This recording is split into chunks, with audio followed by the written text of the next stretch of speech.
Hey, good morning, everyone. Welcome to the 5 a.m. Mester Scrum Show. I hope you're doing well. It is a Tuesday. My son won his little playoff game last night in baseball. Proud of him. Glad he didn't take defeat like the other team did, so that was great. And we all told him, if you act like the kids on the other team, you're grounded for a month. Anyway, that has nothing to do with what we're talking about. We're going to talk about a continuation from yesterday where talked about what do you do with a team that's mature and your metrics aren't really giving any value anymore? What's the next step? And I wanted to give some good answers. I wanted to make sure I thought about it a little bit more than just going off the cuff. So I got a couple of extra points that I'm going to add to that. And I do want to say thank you to everyone, because I was browsing around looking on podcasts the other day, and I found out that for a podcast, we got ranked number 6 on the feed spot for podcasts. So we've gone up like 2 spots since we first started. We started off 9th or 10th or something way back a couple of years ago, and now we're up to number 6. If you could do one, thank you all. And if you are listening to this on a podcast, if you could rate us or give us a good rating, that would be awesome. If you could share with your friends, that would be great from a video perspective or anything in LinkedIn, because the more people to see it, to give a better rating, to get a better ranking.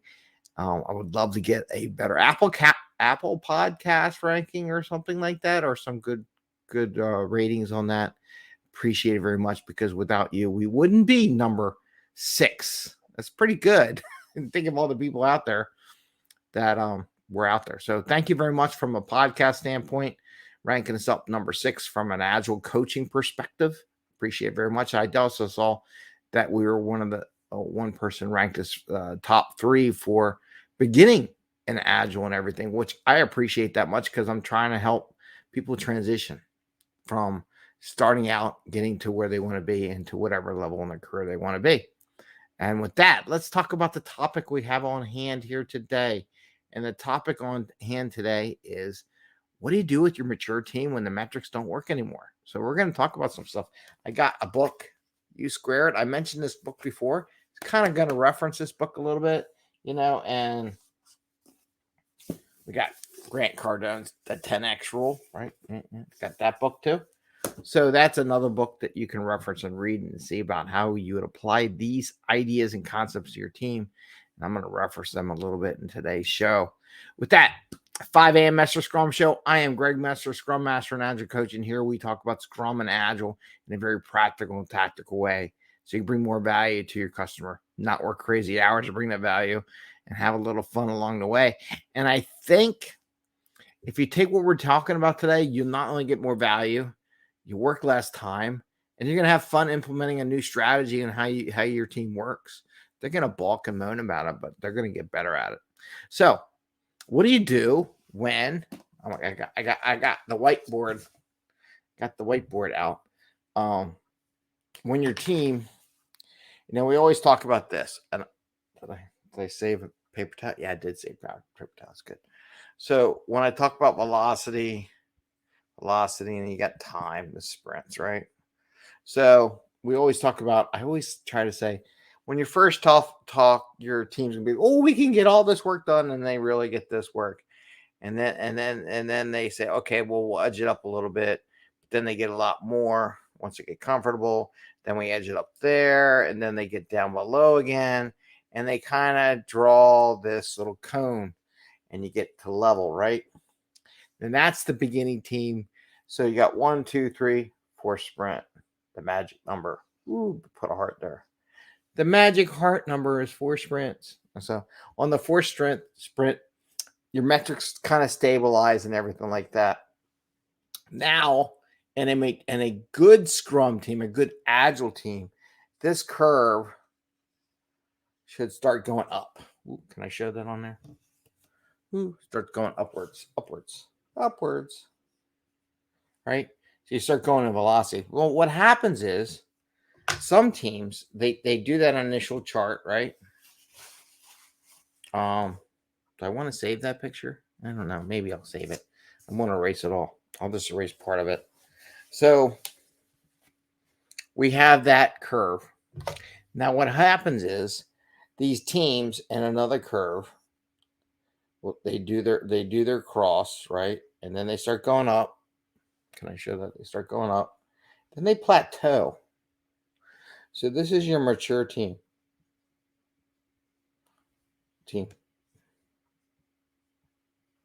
Okay. So they plateau here. Okay. They maximize and nitpicked enough to get efficient at what they do. Now comes the radical change, right? This comes the U squared part, right? Or the 10x part. What you have to do is you have to be a real coach. You have to make decisions. You have to help the team achieve more than they thought they possibly could. They think they can, they just don't know how, nor have the faith in themselves to get to the next level or try something. But it's good now. We're doing good. We don't want to rock the boat and everything. But now is when you got to rock the boat. This is when you have the mature team, your metrics fail, everything's bad. This is when you introduce automation. This is when you introduce maybe new ways of doing things. Maybe you're not doing Scrum. Maybe you do some. I love Scrum though. I think Scrum works good. And I'll have to tweet out this somebody on that one. But maybe you introduce AI. Maybe you introduce containers. Maybe you introduce some new tech. Maybe you get a new team in. Maybe do some cross training. Maybe there's all kinds of things that you could introduce that would be a radical change. Maybe a new product line. Maybe using a whole different language and trying a whole different setup. And maybe you're using WordPress at one point in time, and now you're going to use some Adobe thing. Maybe you were using Adobe, now you're going to use WordPress. Maybe you're using Java. Maybe you're going to use something different. Maybe you're using MySQL, and then you're going to go to AWS, or you're going to use some other thing, right? So it's a radical change. So now what's going to happen is your velocity is going to go down, okay? But the problem is it'll come back up again, and then you'll set a new level. So now you have a new level. This is what it's going to do. Get the light. Do it from this side. So this is the new team starting off. They're going to come up. They're going to mature. Okay. Then you got to do radical change. It's going to come back down again. And then sooner or later, it'll establish a new level. I should put some things like this is the radical change. What they're going to call radical change. And this is the new team. Right. So, and then this is the radical change. It's going to come down in velocity, and you got to be strong. This is where you coach them. You can do this. You can make it through it. You got to tear it down a little bit, get better. I heard something like Tiger Woods. He was top of his game, and he changed his swing to make it even better. But he was the best. But he knew he could be better, right? So you had to change a little bit and take a risk on that. So there's going to be a little risk associated with that. The big corporations may not be able to handle this. Oh my God, we're freaking out. Just wait. We'll get there. We're going to find ways to do things even less, take less time to do it, less physical labor and everything like that. Now, why do I reference that? I don't know if they teach this in the stat classes anymore, if they really have people understand this. But whenever you're doing troubleshooting and you're trying to do root cause analysis, right? Or you're making change. This is an old Deming thing that I used to do years ago. So when you track stuff and you get all these plots, right? And you're kind of here. The only way you have to find your stable state, which is this. This is your state. This is your first stable. And this is your second. And then this is your third, which is higher. Third stable. I get right. So your first stable is down here. Your second one is this one. And then your third one is when you get to the new level. When we used to do stats and figure out whether or not a change caused a shift or a statistical difference in how we do business, you're plotting all this on the chart, right? Then what will happen is it'll jump up here. Then you take a new norm, right? A new standard deviation. This is the old. And this is the new standard deviation. This is your chart that goes all around, right? But we shifted it up. Now, again, this is where the metrics change. Now, I used to measure down here. This was good. Well, now we're up here. We have a new measurement, right? So this is a new measurement. New value. Baseline. That's the word I wanted. A baseline. You ever heard of baselines? This was your old baseline. You made the change. You just have a new baseline. And as long as it works, and the same here. Here we're establishing baseline. Baseline. Right? And this is this baseline. And all that goes down there. That's all that.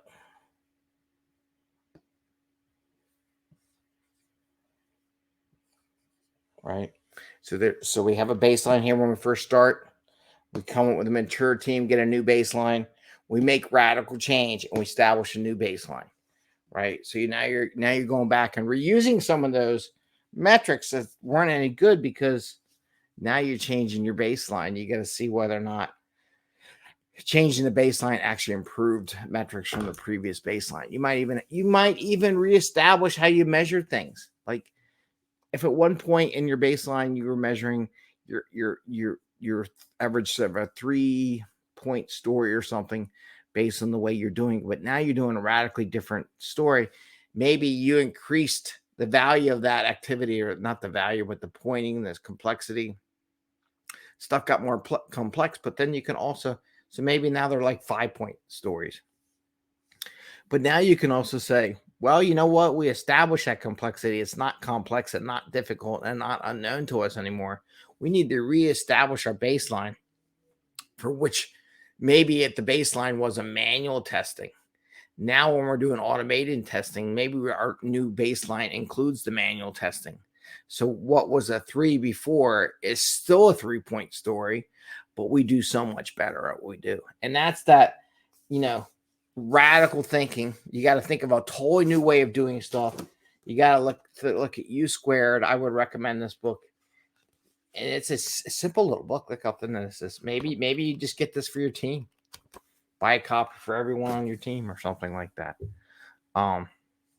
It's a new way of thinking. Maybe I should do that too. I think I'll look on that. It's a good book. I might do that with my team. I might buy them a copy of the book.